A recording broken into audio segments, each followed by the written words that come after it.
Hello साथियों, नमस्कार। आज के इस वीडियो में मैं आप सबको जानकारी दूंगा, यदि किसी पेशेंट को नसों से संबंधित किसी भी प्रकार का समस्या हो, चाहे वह नसों में दर्द हो, नसों में खिंचाव हो, नसों में क्रैम्प पैदा होती हो, नसों में झुनझुनी हो, नसों में शून्यपन हो, इसके अलावा मसल्स में दर्द हो, मसल्स में पेन हो, इसके अलावा दोस्तों कैल्शियम की कमी हो, विटामिन D3 की कमी हो, मिथाइल कोबालामिन की कमी हो, मल्टीविटामिन मल्टी मिनरल की कमी हो, जिसकी वजह से हाथ पैर में दर्द होना, नसों में दर्द होना, नसों में क्रैम्प होना, नसों का खिंचाव होना, कई प्रकार के नसों से संबंधित तथा मसल्स से संबंधित डिजीज हैं, जिस डिजीज में उस इंजेक्शन का प्रयोग किया जाता है। अक्सर न्यूरोलॉजिस्ट जो होते हैं इन दो इंजेक्शन का प्रयोग करते ही करते हैं।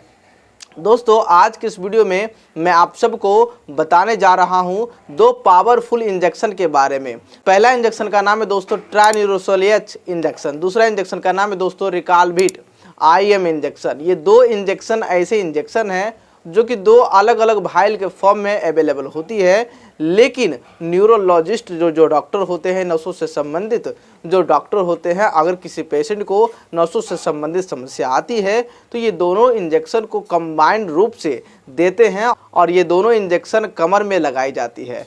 दोस्तों, मैं बात करूँ आखिरकार इन दोनों इंजेक्शन में क्या क्या पाया जाता है। फर्स्ट ऑफ ऑल मैं बताऊँगा आपको ट्राइन्यूरोसोलेच इंजेक्शन में क्या पाया जाता है। दोस्तों, इसके अंदर हाइड्रोक्सी कोबालामिन 1000 mcg के फॉर्म में अवेलेबल होती है, जो कि प्रति 1 ml अवेलेबल होती है। दोस्तों, यह एक प्रकार का मल्टीविटामिन है जो कि विटामिन B12 का रूप है, और खास करके जो RBC रेड ब्लड काउंटिंग का लेवल जब घट जाती है तो उसे एप्लास्टिक एनीमिया कहा जाता है। इस कंडीशन में पेशेंट का जो खून का लेवल होता है वो घट जाती है और पेशेंट तरह तरह के लक्षणों का सामना करना पड़ता है।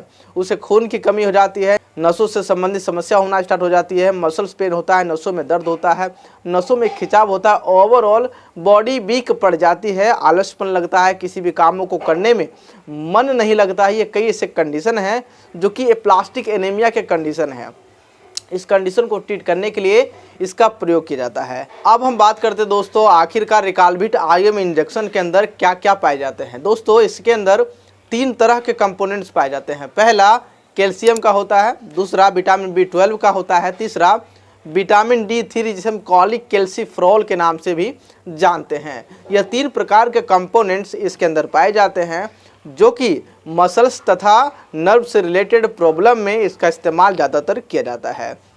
जैसा कि मैंने पहले बता दिया है कि अगर किसी व्यक्ति को नसों से तथा मसल्स से संबंधित समस्या होती है, उसमें इसका प्रयोग किया जाता है। खास करके जिस व्यक्ति के अंदर हड्डियों के अंदर कैल्शियम की कमी हो जाती है और विटामिन B12 की कमी हो जाती है, उस पेशेंट में इसका कंबाइंड रूप से इस्तेमाल किया जाता है। अक्सर क्या होता है दोस्तों, हमारे जितने भी बोन्स हैं उनमें 80% जो हमारे बॉडी का कैल्शियम होता है वो हमारे बोन में पाया जाता है। यानी 80% कैल्शियम हमारे बोन में पाई जाती है, और जब हमारे बोन में यानी हड्डियों में कैल्शियम की कमी हो जाती है तो हड्डियों में दर्द होना, जोड़ों में दर्द होना, मसल्स में दर्द होना, मसल्स में क्रैम्प होना, खिंचाव होना, नसों से संबंधित समस्या होना, गठियाबात की शिकायत होना, ये कई ऐसे प्रॉब्लम हैं जिस प्रॉब्लम में इंजेक्शन का प्रयोग किया जाता है। अब हम बात करते हैं दोस्तों कि क्या वो ऐसा कारण है जिस कारण की वजह से इन दोनों इंजेक्शन को मिला करके कंबाइंड रूप से पेशेंट को लगाया जाता है।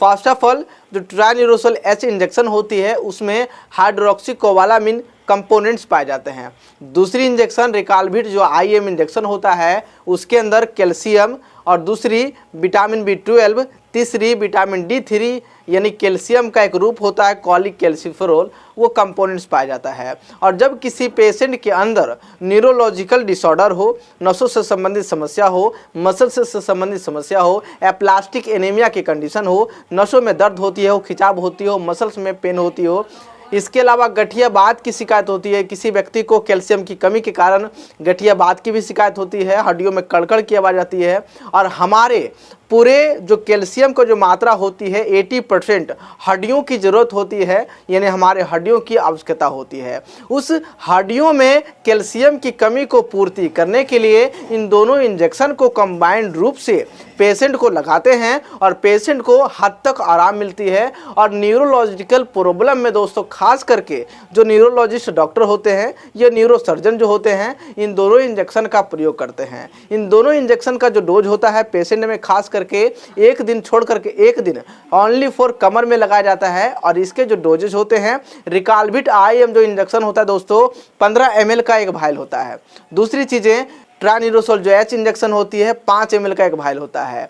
अब इस जगह पे देखने वाली बात यह है कि जो रिकालविट IM इंजेक्शन है इससे 2 ml और ट्रानिरोसोल जो H इंजेक्शन है उससे 1 ml, दोनों को मिला करके 3 ml का एक सिरिंज में भर करके और पेशेंट को IM इंजेक्शन लगाया जाता है। वो एक दिन गमा करके एक दिन इसका डोजेज चलते हैं और पेशेंट न्यूरोलॉजिकल प्रॉब्लम तथा मसल से संबंधित प्रॉब्लम में काफ़ी आराम मिलती है, काफ़ी राहत मिलती है। और यही कारण दोस्तों जो कि डॉक्टर इस इंजेक्शन का प्रयोग ज़्यादातर पेशेंट में करते हैं। आई होप दोस्तों यह वीडियो आपको अच्छा लगा होगा, इन्फॉर्मेटिव लगी होगी, एक एक चीज़ें बारीकी तरीके से आप समझे होंगे, सीखे होंगे। इसी प्रकार से वीडियो चाहते हैं, चैनल पे नए हैं सब्सक्राइब करें। बाकी बात दोस्तों आपसे मिलता हूँ मैं किसी अगले वीडियो में किसी अच्छे टॉपिक के साथ। तब तक के लिए अपना ध्यान जरूर रखें, स्वस्थ रहें, मस्त रहें। Wish you all the best. धन्यवाद।